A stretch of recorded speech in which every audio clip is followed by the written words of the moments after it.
ইরানের সঙ্গে যুদ্ধে যুক্তরাষ্ট্রের কিছু অতি গুরুত্বপূর্ণ গোলাবারুদের মজুদ ফুরিয়ে গেছে। এজন্য ইউক্রেনের জন্য বরাদ্দ করা অস্ত্র মধ্যপ্রাচ্যে সরিয়ে নেওয়ার কথা বিবেচনা করছে পেন্টাগন। এই বিষয়ে জানে এমন 3টি সূত্র এ তথ্য দিয়েছে। ওয়াশিংটন পোস্টের এক নিবন্ধে একথা বলা হয়েছে।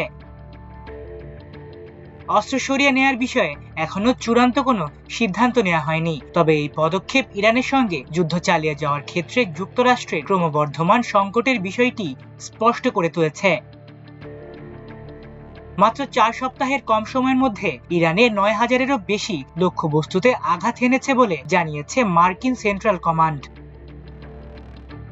পেন্টাগনের এই স্পর্শকাতর আলোচনার বিষয়ে নাম প্রকাশ না করার শর্তে ওই 3 ব্যক্তি বলেছেন, ইউক্রেন থেকে সরিয়ে নেওয়া হতে পারে এমন অস্ত্রের মধ্যে রয়েছে আকাশ প্রতিরক্ষা ব্যবস্থা বা ইন্টারসেপ্টর ক্ষেপণাস্ত্র। এগুলো গত বছর শুরু হওয়া পশ্চিমা সামরিক জোট ন্যাটোর একটি কর্মসূচির আওতায় ফরমাশ দেওয়া হয়েছিল। ন্যাটোর এই কর্মসূচির আওতায় ইউক্রেনের মিত্র দেশগুলো কিয়েভের জন্য মার্কিন অস্ত্র কিনে থাকে।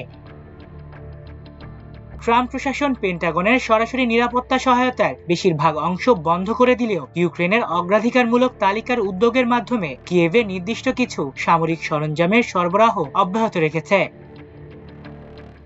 মার্কিন এক কর্মকর্তার ভাষ্যমতে গত বছরের গ্রীষ্ম থেকে এই উদ্যোগের মাধ্যমে ইউক্রেনের প্যাট্রিয়ট ব্যাটারি 75% ক্ষেপণাস্ত্র এবং অন্যান্য আকাশ প্রতিরক্ষা ব্যবস্থায় ব্যবহৃত প্রায় সব গোলাবারুদ সরবরাহ করা হচ্ছে। প্রেসিডেন্ট ডোনাল্ড ট্রাম্প দায়িত্ব নেওয়ার পর থেকে কিয়েভের প্রধান ইউরোপীয় মিত্ররাই ইউক্রেনীয় বাহিনীকে অর্থায়ন ও অস্ত্রশস্ত্র দেওয়ার ক্ষেত্রে নেতৃত্ব দিচ্ছে। গত বছর ন্যাটোর মধ্যস্থতায় হওয়া PURL উদ্যোগটি ইউক্রেনের জন্য মার্কিন অস্ত্র পাওয়ার একটি বিকল্প পথ তৈরি করে দিয়েছে। শর্ত ছিল এর খরচ পরিশোধ করবে ইউরোপীয়রা। চুক্তিটি ট্রাম্পের জন্য একটি রাজনৈতিক বিজয় বয়ে আনে। অন্যদিকে রাশিয়ার সঙ্গে শান্তি চুক্তির ব্যাপারে ট্রাম্প প্রশাসনের আগ্রহের কারণে কিয়েভ অরক্ষিত হয়ে পড়তে পারে বলে ন্যাটোর যে শঙ্কা ছিল তা প্রশমনেও এটি ভূমিকা রাখে। বর্তমানে ইউক্রেনকে সামরিক সহায়তার সিংহভাগই দিচ্ছে ইউরোপীয় দেশগুলো, যার মধ্যে ন্যাটোর বাইরে সরাসরি কিছু সরঞ্জাম সরবরাহ অন্তর্ভুক্ত। তবে PURL এর মাধ্যমে ইউক্রেনকে গুরুত্বপূর্ণ মার্কিন সরঞ্জাম সরবরাহ করা হয়, যার মধ্যে রয়েছে উচ্চ প্রযুক্তির গোলাবারুদ এবং আকাশ প্রতিরক্ষা ইন্টারসেপ্টর। মার্কিন এক কর্মকর্তার তথ্য অনুযায়ী এই কর্মসূচির আওতায় দেশগুলো ইউক্রেনের জন্য প্রায় $400 কোটি প্রতিশ্রুতি দিয়েছে।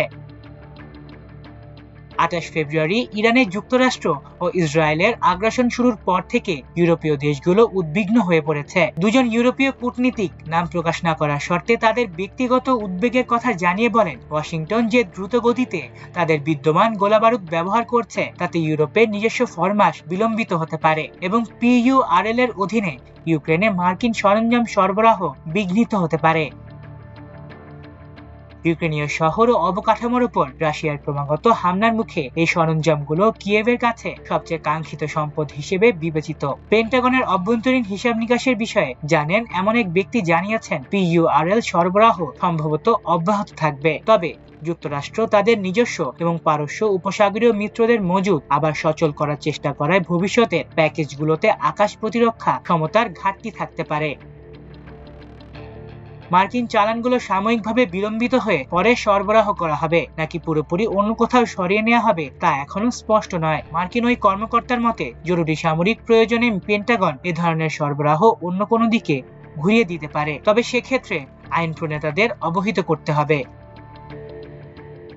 ইরান যুদ্ধ শুরু করার পর পেন্টাগন গুরুত্বপূর্ণ গোলাবারুদের উৎপাদন দ্রুত বৃদ্ধি করার চেষ্টা করেছে, কিন্তু সংকটের সময় মার্কিন প্রতিরক্ষা শিল্পের উৎপাদন সক্ষমতা বৃদ্ধির সীমাবদ্ধতার কারণে তা বাধাগ্রস্ত হচ্ছে। খরচ মেটাতে ট্রাম্প প্রশাসন কংগ্রেসের কাছে একটি সম্পূরক প্রতিরক্ষা বাজেটের অনুরোধ জানানোর প্রস্তুতি নিচ্ছে, যা প্রাথমিকভাবে $20,000 কোটি বেশি হতে পারে বলে প্রতিরক্ষা বিভাগ প্রস্তাব করেছিল।